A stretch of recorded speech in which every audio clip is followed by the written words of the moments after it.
morning everyone, welcome back to my Allotment Diaries. If you're new around here, my name is Emma. These are my Allotment Diaries. They are happening right now, you are watching one. And if you enjoy the video as you go along, I'd love for you to click the subscribe button down below. I'm quite close to 12,000 subscribers now, which is pretty amazing. And I'm very grateful for every single one of you who are sticking around and catching up with my allotment plot. It's going to be a really beautiful couple of weeks in the UK at least. They're actually predicting it's going to be one of the hottest Julys on record in the UK. So that means a lot of watering and a lot of maintenance on our plants and making sure that everything stays alive. I'm actually quite lucky that half of my plot tends to be in the shade for quite a lot of the day, and a lot of people see that as a bad thing, but with the changing kind of like global warming and the changing temperatures and stuff, I've actually found it to be really helpful because I can water at this time of day, and it's about 9 o'clock in the morning now. A lot of people have to get down here at kind of 6 a.m. To be able to water, and then for the sun not to like evaporate it all straight away, whereas I can kind of get down here leisurely at like 9 and just water everything and know that the shade is still here, so everything's going to get good watering. And that is the first thing I'm going to do this morning. I am going to give everything a really good water because the next couple of days it's really hotting up and I just want to make sure that they're all basically fed. My pumpkins are looking better. I gave them a feed yesterday and I just want to do a quick update because I can't believe how much better they're looking already after one feed.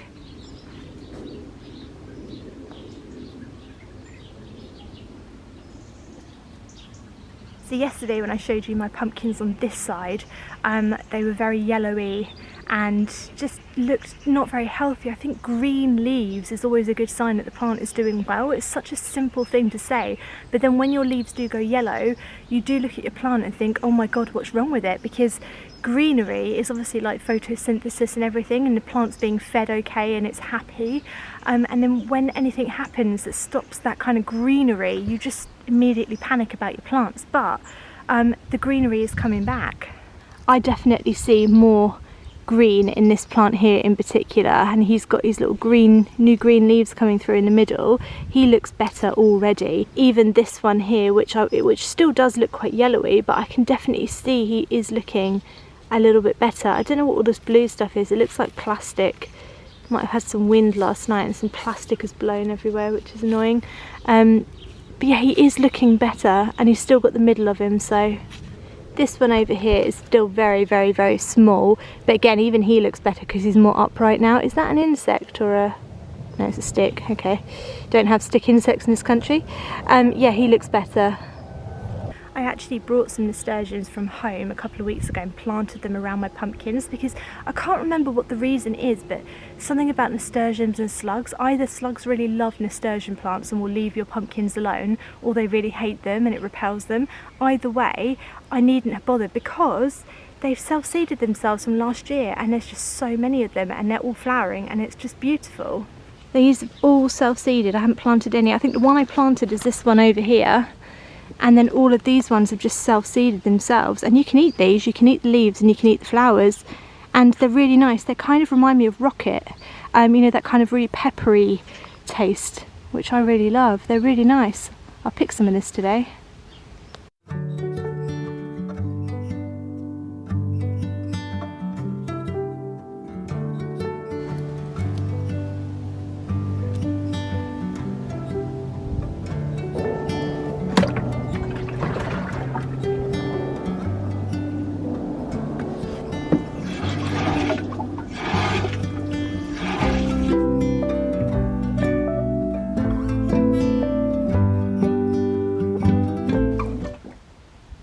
Joking. They've all cottoned on to the little trick now, haven't they? Look at this one. Look at him. Completely cottoned on to the trick of the other little one. And this is the same one. Oh, I've lost him in there now. Oh, you little rascal. What on earth do you think you're doing? Who's given you this idea, eh? Snails are all in cahoots with each other. I know they are. They all think, right, that was a really great idea. Did you see how Martin ended up on that plant there? We're all going to copy him as well. Little buggers. Oh god. It's just like when things like this happen like twice, it makes me think that like the snails know what they're doing and they've got like intelligence and they're all like in cahoots with each other and they're just like hiding, like they're doing it on purpose. Unbelievable.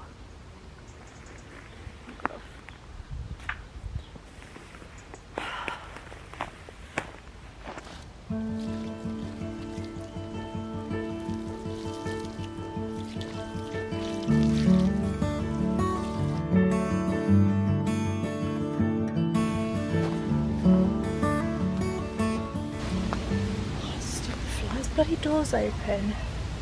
What more do you need me to do? The way out is there. That's the way out. Honestly. Stupid flies. I'm going to do a little bit of tomato maintenance today. It's quite funny, people often ask how I work at the allotment plot, and basically what I do is I rock up here 3-4 times a week, I scout the plot and decide on just a few really important jobs, and every day when I come back I think, what are the most important jobs that I need to do today? And if I get nothing else done, what would I like to get done? And today it's going to be tomato plants, because I've just noticed that here in Tomato City some of the towers are falling down. They're growing so well in my polytunnel, but they're literally outgrowing themselves. They've got away with themselves a little bit, and they're just falling over, so we need to do a bit of maintenance. Right, I don't know if you can see, is there? I think you can see. Right, what I'm going to do is I'm going to tie them up and then start chopping them where I think they need chopping. But the first thing we need to do is stabilise them all, because they're all flippy flopping all over the place, and that's just not good. So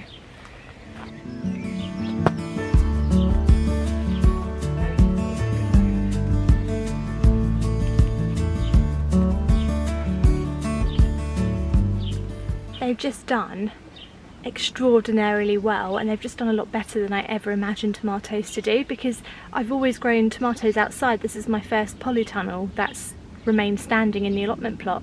It's actually my third polytunnel here, because the first two blew away before I had a chance to grow anything in them. I was going to say something else then, blow anything in them. Honestly, I just didn't realise that tomatoes could get to this size, and I wasn't prepared, basically. I was not sufficiently prepared, and they've got these thin little bamboo canes and they're just like toppling them over. The next thing to do is to basically prune them, and I think I've said about this before, it's just anything coming out at a 45-degree angle you just cut off basically. You can regrow them, yes, you can stick them in water and they will develop roots. Tomatoes are so easy to regrow, to grow from cutting, you know, they're so easy, but I've got enough and I don't need any more. So I'm just going to snip them off and chuck them away, really. So just to show you one more quick example while we're here, while we're doing it. So we've got the main stem, we've got the branch coming off, and this is the 45-degree angle, this little guy that's sticking out like that, and we just pull him out like that. And what that does is that just focuses the energy on these little guys, the flowers, because we want fruit, we don't want more leaves. So you produced enough leaves, mate. All right, you've done brilliant, okay, but we don't need any more. Relax.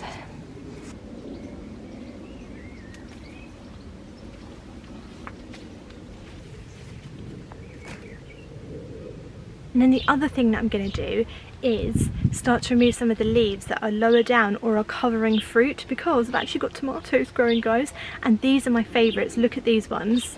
Whenever I see something like this growing at my allotment, or I manage to grow something that looks like quite impressive like this, I always feel like a real gardener. I feel really excited, like I've achieved something. This is like such a sense of achievement. And then I've even got some like little ones here. I've got a little vine one growing here, which is so exciting. I think they're all like cherries and gardener's delights and things like that. And they just look amazing. So many flowers as well, so many flowers. So basically any branches that are covering any of the fruit I'm going to remove, so that the sun can get to them and they can ripen better. And any lower leaves I'm going to remove as well, so that they've got a bit of airflow, because this has not got much airflow. They're all just kind of crashing into each other and getting annoyed and going, get out of the way, move, get out of the way. Like if tomato plants could talk, they'd be having a right little paddy with each other, just yelling at each other, get out of the way.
pulling up my turnips. Now my turnips actually bolted, which basically means they flowered, and these were the flowers that they produced, these little delicate yellow ones which the bees really liked, but they didn't last very long and they've all sort of gone to seed now, so disappointing all round really, weren't you guys?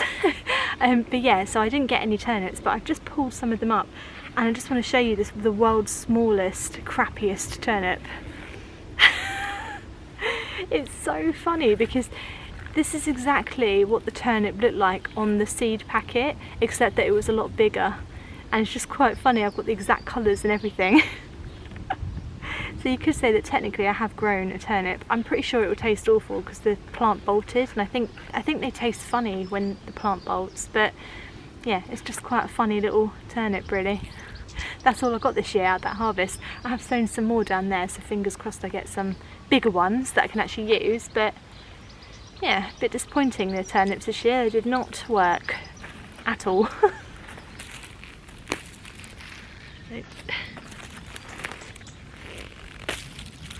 Oh, that's really tiny.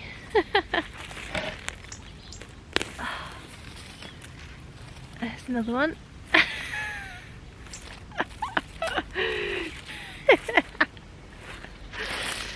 Ugh.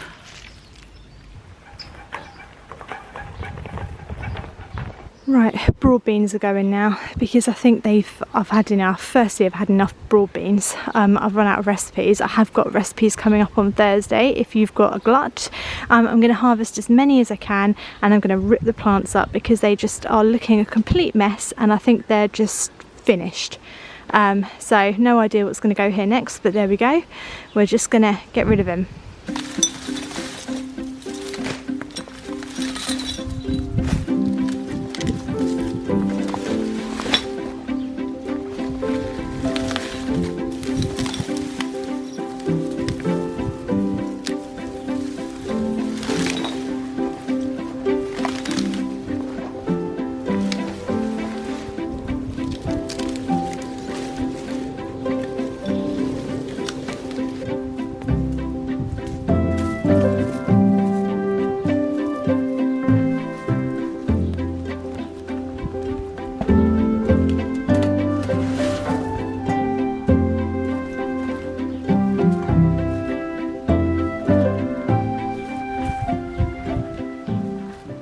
Right, there we go, broad beans gone.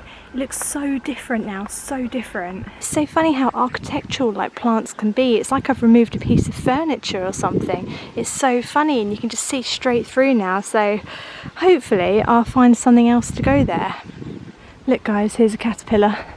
I mean a caterpillar flower. I mean a cabbage white butterfly. He's trying to get in. This is quite good for me to observe whether he can actually get in or not. It doesn't seem able to at the moment. So this is good, the netting seems to be working. Oh crap, how did he get in? He's in! He's in! How did you get in? Oh my god, I've literally trapped him with what I don't want him to be with. This is insane. For God's sakes! Come on, get out! Get out! Get out! Oh, the cat's here too. God, it's all kicking off. It's all kicking off. Bloody butterfly. You see that, Rocky? He got in, he got through my net. That is ridiculous, isn't it? So the net obviously, what do you want? The net obviously doesn't work then. I'm going to have to rethink this. Because obviously he just got through. Did you see that? That was just like magic. How did he do that? Why don't you eat butterflies? No, no, no, no. Not you as well, Rocky, no. No, Rocky. Oh crap, the cat's got in as well. The cat's got in as well. Brilliant. Brilliant, and he's back. Unbelievable. What's happening? Why are you all doing this to me today? Bloody caterpillar, bloody butterfly. Back her off. Why are you on there? Get off. Rocky, Rocky, Rocky, get out. Rocky's under there now. Why are you under there? Why has he gone under there? Get out. sitting under my net. Out. Out. Bloody cat. Rookie, this is not funny. I'm going home. I'm not having this today, Rookie. I don't know why you're just like trampling on everything, Rox. What if I came to your cat house and started trampling on all your stuff? Would you like it? No, it's not nice. It's not alright. No, I'm your seniority. I'm a human. I've got rights. Rocky. I don't know what's got into that cat today. He's being all weird. I don't understand cats. I sort of don't mind him when he's walking around, but he got right under my bloody butterfly net, and so did the butterfly as well. I can't believe it's advertised as a butterfly net if the butterflies can just go through it. So I'm off home. I hope you enjoyed the vlog today. If you did, do subscribe to my YouTube channel and follow me other ways down below, and I will see you next time. See you hopefully Thursday for a cooking vlog, but we'll see what happens. Happy gardening, everyone. Bye.